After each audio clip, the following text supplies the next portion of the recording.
Jandu grew up in a community built by the Soviet Union in Mongolia's Tuv province.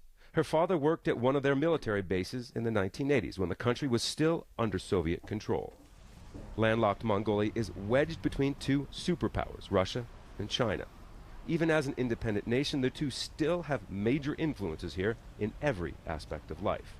To Jandu, the Chinese influence is at her doorstep. There's a Chinese-owned cement factory nearby. She only uses one name.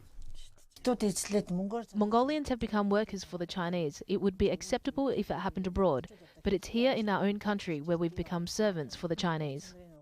But Mongolia needs China. Nearly 90% of its exports head there, mostly commodities.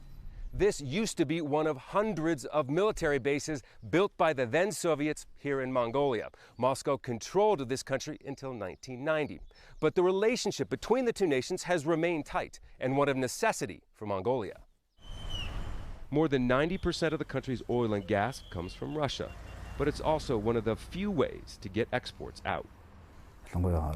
We have no transit agreement with Russia, but it's clear that to be able to reach our third neighbours physically, we need to be able to get through one of the two neighbours using their infrastructure. This is the big challenge in our foreign policies. The government has established what it calls the third neighbor policy, looking beyond next door for political and economic agreements. Focus has been on the US, Europe, and elsewhere in Asia, like Japan. We realized after, being too much dependent on one neighbor or the other, historically, politically and economically, it's relatively very risky. So we wanted just to have this balance and sort of diversification, I suppose.